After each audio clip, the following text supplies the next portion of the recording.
DPR RI mencecar mantan Menkominfo Budi Aris Setiadi, yang kini menjabat sebagai Menteri Koperasi, terkait kasus judi online yang sedang viral. Diketahui, 11 mantan anak buah Budi Ari di Kementerian Komunikasi dan Digital, Komdigi, dulunya Kominfo, ditetapkan sebagai tersangka lantaran membekingi ribuan situs judi online. Satu di antara yang menjadi sorotan dalam kasus ini adalah sosok AK, yang ternyata masuk Komdigi lewat jalur belakang. Adanya orang dalam, ordal, yang memuluskan langkah AK masuk Komdigi pun saat ini masih diusut. DPR RI pun hendak menanyakan soal hal ini kepada Budi Ari saat rapat Komisi V bersama Menteri Koperasi pada Rabu, tanggal 6 November tahun 2024. Akan tetapi, Budi Ari justru mendadak keluar ruangan rapat dengan alasan izin ke belakang atau toilet. Padahal anggota DPR RI Rieke Diah Pitaloka hendak mencecar Budi Ari terkait kasus pinjol dan judol. Kita tak usah basa-basi, Pak Menteri ini sedang jadi sorotan dengan adanya ordal, orang dalam, di kementerian yang lama. Saya berharap langkah cepat salah satunya adalah screening Pak, kata Oneng. Sosok pemberi kuasa AK diburu siapa sosok yang memuluskan AK menjadi pegawai di Kementerian Komunikasi dan Digital, Komdigi, hingga membekingi ribuan situs judi online masih diselidiki polisi. AK diketahui dinyatakan gagal dalam seleksi calon pegawai Komdigi tapi masih berkuasa hingga berwenang melakukan pemblokiran website di kementerian tersebut.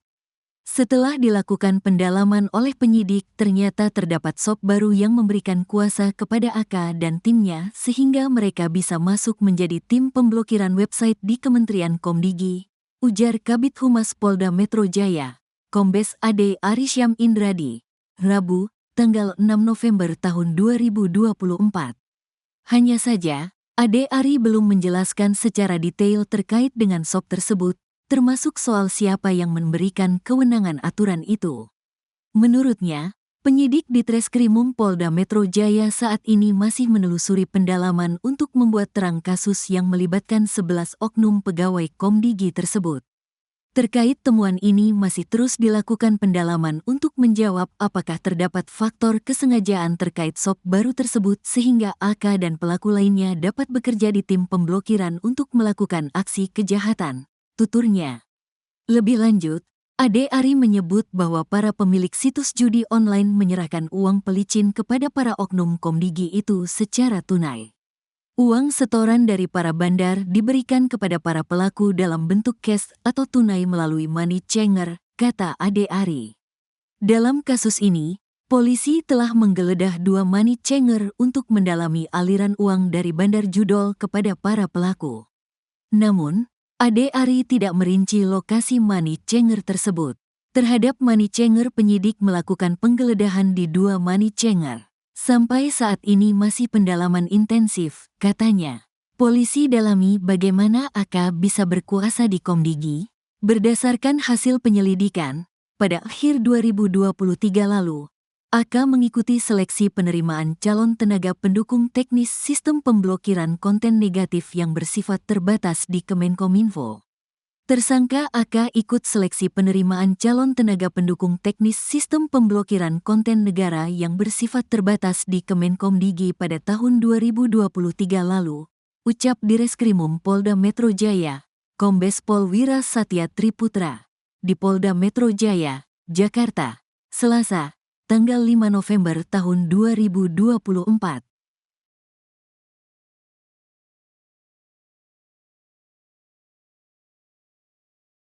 Mantan Menteri Perdagangan, Thomas Trikasih Lembong resmi mengajukan gugatan pra-peradilan ke Pengadilan Negeri Jakarta Selatan terkait penetapan tersangka oleh Kejaksaan Agung dalam kasus dugaan korupsi kebijakan impor gula. Kuasa hukum Tom Lembong, Ari Yusuf Amir membeberkan 5 poin yang menjadi pertimbangan pihaknya mengajukan gugatan pra-peradilan. Pertama, klien kami tidak diberikan kesempatan untuk menunjuk penasihat hukum pada saat ditetapkan sebagai tersangka, kata Ari saat ditemui di PN Jakarta Selatan, Selasa, tanggal 5 November tahun 2024. Ari menilai, Hal itu melanggar ketentuan hukum mengenai jaminan seseorang mendapatkan bantuan hukum yang seharusnya bisa ditunjuk oleh Tom Lembong sendiri. Permasalahan selanjutnya adalah kurangnya alat bukti yang dihadirkan oleh Kejaksaan Agung saat menetapkan Tom Lembong sebagai tersangka. Bukti yang digunakan oleh Kejagung dinilai tidak sesuai peraturan KUHP. Penasihat hukum menilai bahwa bukti yang digunakan oleh Kejaksaan tidak memenuhi syarat yang ditentukan, sehingga penetapan tersangka menjadi cacat hukum, tambah dia. Belum lagi, tidak adanya hasil audit yang menyatakan bahwa terdapat kerugian negara akibat kebijakan Tom Lembong. Selain itu, proses penyidikan dinilai dilakukan secara sewenang-wenang. Keempat, Ari menilai penahanan Tom Lembong tidak berdasar. Tidak ada alasan yang cukup untuk menahan Tom Lembong. Penahanan klien kami dianggap tidak sah karena tidak memenuhi syarat objektif dan subjektif penahanan. Tidak ada alasan yang cukup untuk mengkhawatirkan bahwa klien akan melarikan diri atau menghilangkan barang bukti, tambah dia. Lanjut Ari menjelaskan, tidak juga ada bukti perbuatan melawan hukum yang dilakukan oleh kliennya. Pasalnya, selain tidak ada bukti audit aliran dana, Kejaksaan Agung juga tidak dapat membuktikan upaya Tom Lembong memperkaya diri sendiri melalui kebijakan impor gula yang dikeluarkan.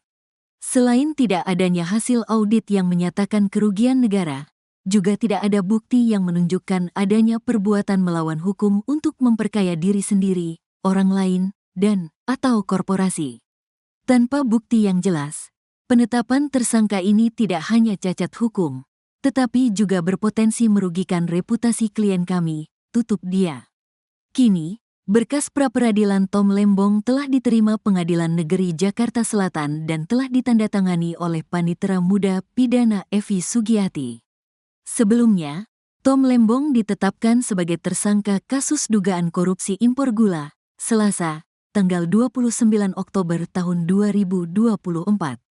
Penetapan ini terkait dengan kebijakan yang dilakukan Tom Lembong saat ia masih menjabat sebagai Menteri Perdagangan, Mendak, pada periode tahun 2015 sampai tahun 2016 dengan memberikan izin impor gula saat negara dalam kondisi surplus gula.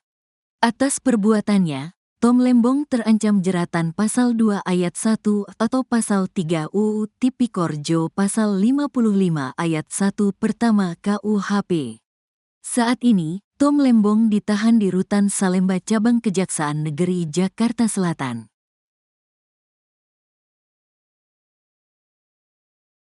Presiden Prabowo Subianto memberi peringatan tegas terkait maraknya judi online. Terlebih kasus judol telah menyeret pegawai Kementerian Komunikasi dan Digital, yakni Komdigi. Rupanya Prabowo memberi peringatan tegas kepada Kementerian Koordinator Bidang Politik dan Keamanan, Kemenko Polhukam, Kejaksaan Agung atau Kejagung, hingga Polri. Dikutip dari Kompas.com, hal itu disampaikan Menteri Komunikasi dan Digital Mutia Hafid pada Rabu 6 November. Ia mengatakan Presiden kerap kali membahas terkait kasus judi online. Artinya, Prabowo dengan tegas ingin memerangi judi online. Mutia mengatakan Prabowo memperingatkan kepada beberapa institusi atau lembaga seperti Polri, Jaksa Agung, dan Kemenko Polhukam.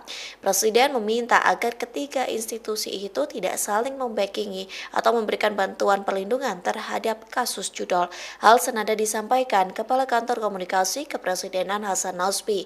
Ia mengatakan Prabowo menekankan kepada jajarannya agar tidak main-main dalam mengatasi 4 persoalan penting di Indonesia, adapun diantaranya judi online, narkoba, penyelundupan, dan korupsi.